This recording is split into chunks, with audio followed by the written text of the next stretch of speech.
Okay, everybody, welcome to Volumes of Pyramids Day 6. Sorry. Just to know, after day 6, we're going to have a test, and your test this time is going to be on days 4 through 6. So you don't have to worry about days 1, 2, 3, but your test after this will be on days 4, 5, and 6. So you're talking about three-dimensional figures, you're talking about volumes of prisms and cylinders, and then you're talking about volumes of pyramids. So if you haven't already, I want you to go back to our Canvas page and watch the video where they're going to fill a pyramid, or sorry, they're going to fill a prism with a pyramid. And I want to see what you notice. Now, hopefully what you notice is it's going to take 3 of the pyramids to fill one prism. Okay, so now we're going to move on to volume of a pyramid. And the volume of a pyramid, if you notice, is the same exact thing as the volume of a prism, where you're going to take the area of the base times the height. The only difference here is you're then going to take that and multiply it by 1/3, or take the answer and divide it by 3, because a pyramid is 1/3 of a prism, which is why I had you watch that video of filling the prism with the pyramid, is it takes 3 of them to fill it up. Examples: find the volume of the pyramid. So the first type of pyramid that we have is a triangular pyramid, because the base is a triangle. Okay, so if we're doing volume equals 1/3 area of the base times the height, the first thing I'm going to look at is I'm going to look at the area of the base. Okay, and your base is a triangle, which means we have to find the area of a triangle, which is 1/2 base times height.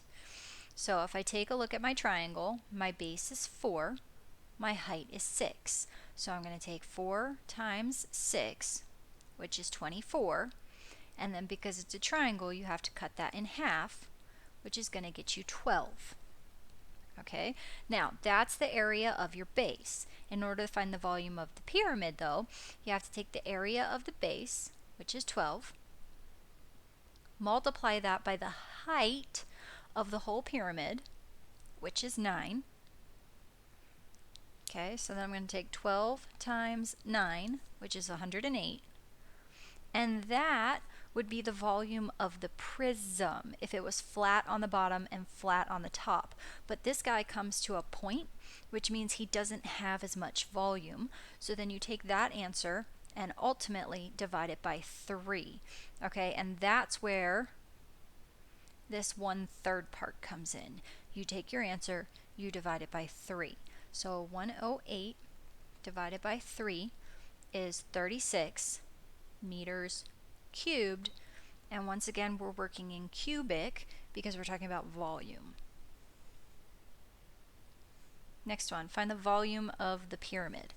So again, if it's a pyramid, we're talking about 1/3 area of the base times the height. So area of base, and the base in this case is this guy right here, and that is a square. So the area of a square is just going to be 10 times 10, which is 100.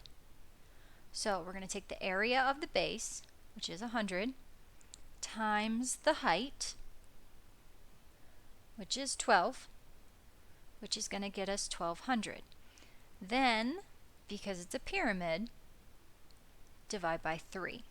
Okay, so 1200 divided by 3 gets us 400 centimeters cubed, and that's your volume. Next one, volume of the pyramid. Okay, so once again, same thing, volume equals 1/3 area of the base times the height. So once again, base,